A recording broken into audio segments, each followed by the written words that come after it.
Ilang taon na po ba kayo, ma'am? 48 po. May trabaho po ba? Housewife po. Housewife. Ako po yung nag-aalaga sa mga anak ko, tsaka sa anak kong special child. Okay, so 5 yung anak niyo, ma'am. Opo, yung panganay ko po ay special child. 27 years old po. Okay. Tapos, yung 25 ay nakahiwalay na po sa akin kasi nag-asawa na. Then, yung 17 years old, tapos 15 at saka 9 years old. Nasa akin po yan. Nag-aaral pa lahat. sila. Opo. Ilang years na po ba kaya kasal, ma'am? Since 1996 po. Okay. Ano po pangalan ng husband niyo, ma'am? Romel Martinez. Ano po yung trabaho niya? Seaman po. Ano po yung rank ko doon, ma'am, sa barko? First engineer po First siya yung engineer. Kailan kayo, ma'am, last pa, ma'am, na nag-usap ng husband niyo? nung 2024. Okay naman yung usapan namin eh. Wala namang kami nun na inano lang niya kasi yung sustento kaya kaya nagalit ako sa kanya kasi hindi naman pwedeng i-stop niya yung sustento. So, ma'am, yung sustento niya, so nagbibigay naman siya ng sustento dati? Dati po nagbibigay. Pagka wala naman siyang trabaho, hindi siya nagbibigay kasi nandito po siya. Okay. Pero, ang inaano ko po, kaya kailangan humingi po ako ng sa kanya, yung tuloy-tuloy. Dahil kapag wala siyang trabaho, stop yung sustento niya eh. So, ngayon, ma'am, ba nakasakay siya sa barko kung hindi? Ang sabi ng anak ko, na dumating daw siya ng August 4. Tapos, hindi na siya paalis daw siya ng etong September 26. Kailan ba siya, ma'am, last nagbigay ng sustento sa inyo?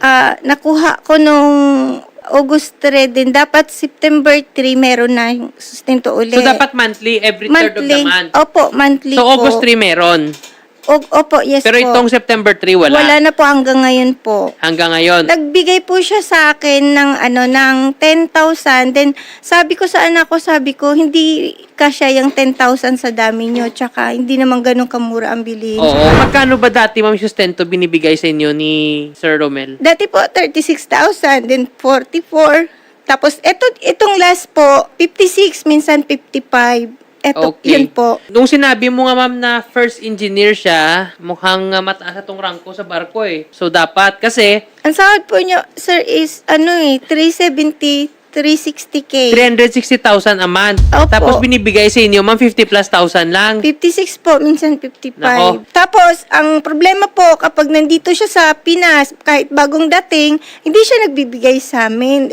Hindi naman titigil yung mga anak niya sa pagkain. Hindi rin titigil Ganito sa yan, ma'am. pag-aaral. Mas malakas yung laban mo dyan sa kanya, ma'am. Kasi under talaga sa family code natin na yung mga parents, no, they have an absolute obligation talaga sa mga for child support. Tapos, yung ibibigay na support, depende yan sa kakayahan at saka finances mismo ng parent. So, since kayo, ma'am, housewife, pero kayo naman nag-alaga. So, Opo. nandun po sa husband ninyo yung sa financial support. So, since sabi natin kahit 300,000 na lang a monthly, kulang yung 10,000 na binigay lang sa inyo, ma'am. O kahit nga sabi mo 50, ma'am, kasi 27 years old pero special child. Under pa rin sa inyo, malaki yung maintenance dyan. Tapos meron kong 17, 15 at 9. So sigurado college itong iba elementary, mahal naman yung mga tuition sa panahon ngayon. Tapos yung mga daily needs pa. So ayan, ma'am, sigurado tayo dyan, ma'am, na may laban tayo dyan, laban sa husband nyo. Tapos nangaliwa pa siya, may ebidensya pa, di ba? Opo. Kasi kung hindi siya sana nangaliwa, naibigay pa yung pera sa inyo. Kaso Opo. nangaliwa siya, baka nandun sa chicks niya. Actually, ma'am, pwede mo din siya actually, ma'am, kasuhan, ma'am, no? Isa din yan sa force na, no? Kasuhan mo siya, ma'am, ng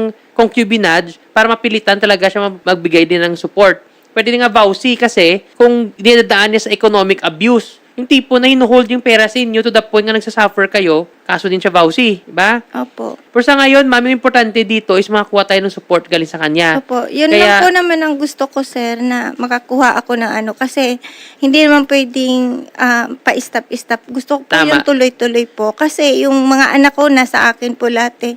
Marami po silang mga kailangan. Hindi pa naman kayo, ma'am, annulled ni Tora, no? Legally married pa rin kayo. Opo. Okay. Sige, ma'am. Meron kasi, ma'am, tayong option dyan para makuha support is we can file a petition sa court for support, no? Especially sa child support para At least yan, ma'am, once nga mahatulan na ng korte yan, tuloy-tuloy yan, ma'am.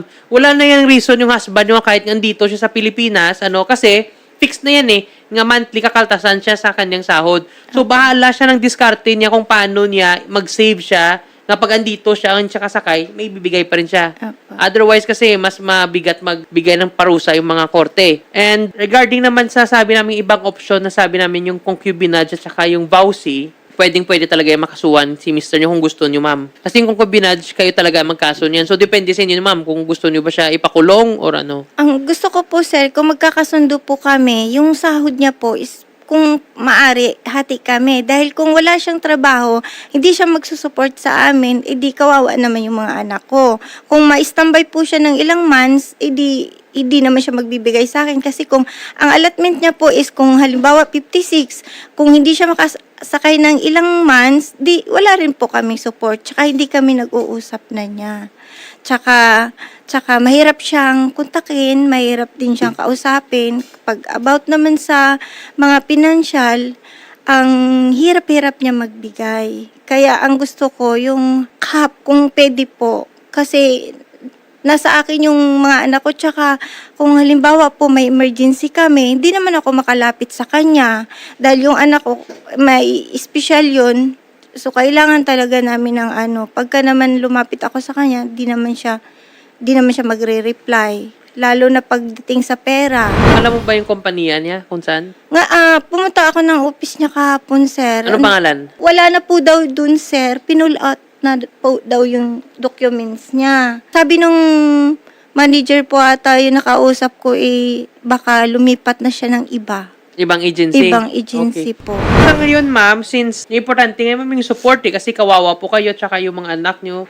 Kasi sa ngayon, ma'am, nagre-rely lang kayo sa sustento niya, di ba? Opo, hindi rin naman po ako makapagtrabaho gawa ng walang mag-intindi sa bunso ko tsaka yung sa special child ko. Napakahirap nga para sa akin kasi sinabi ko nga sa kanya nung nakaraan, kuhanin mo na lang ang mga anak mo kung ayaw mo maayos magsuporta. Kasi para makapagtrabaho ako, pwede pa akong magbigay. Kaso nga, katwiran nila, hindi daw nila kaya. Kaya, nasa akin yung mga anak ko.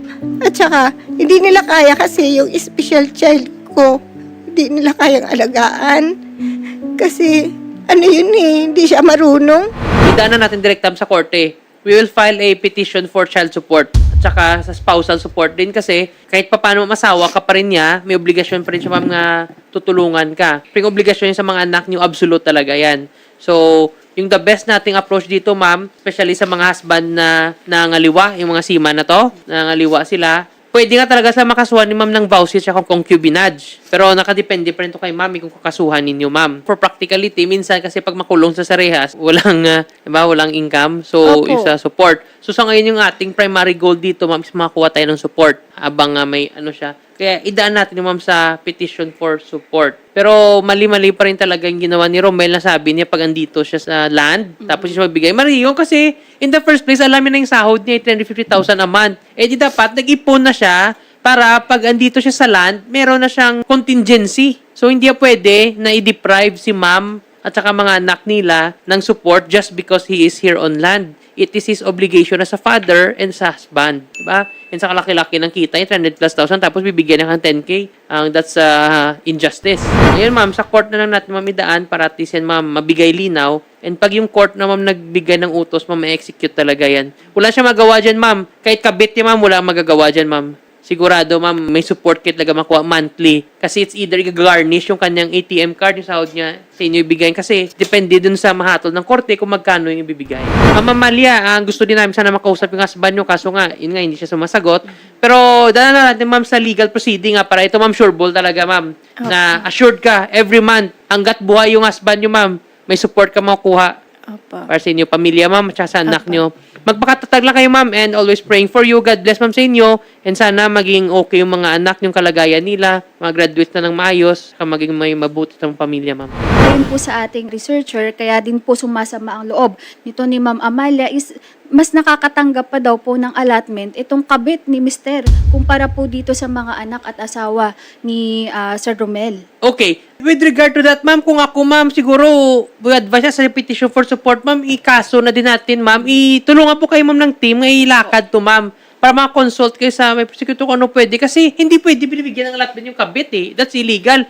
Pwede mo kayo mabawi yan, Yung pati, sir, yung asawa ng kabit niya, may allotment. Asawa ng kabit. Opo, married po yung niya, yung kabit niya, may 4 na anak. Tapos, ang lalaki, binibigyan ng allotment ng asawa ko. Okay. Nakikita ko po dito sa allotment slip is merong 30,000, merong 20K, may 17 something, iba-iba pong amount. Meron din siyang may extra allotment, ganun po.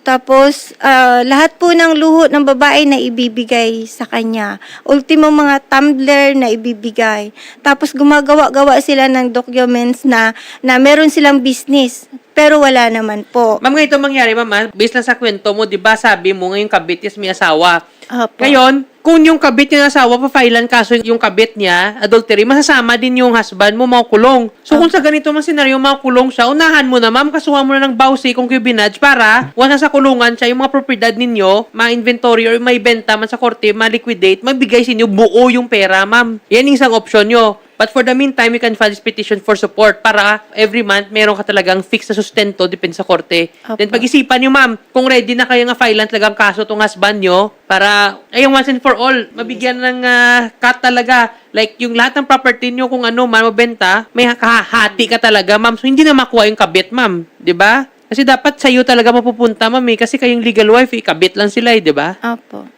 So, ayun, ma'am, pag-isipan nyo, ma'am, kung ano, kasi ready, ma'am, magbigay tulong yung team ng Tsaka- Wanted sa radyo. Ma'am Amalia, sasamahan po kayo ng aming reporter po mula dito Yep. sa tanggapan po ni Idol Senator Raffy Tulfo para po ma-file na finally itong asawa mong nangangabit na nananakit pa. Ano ma'am? Yes, ma'am. Sige po. Tutulungan Ganun na po lang po, namin ma'am. kayo, madam.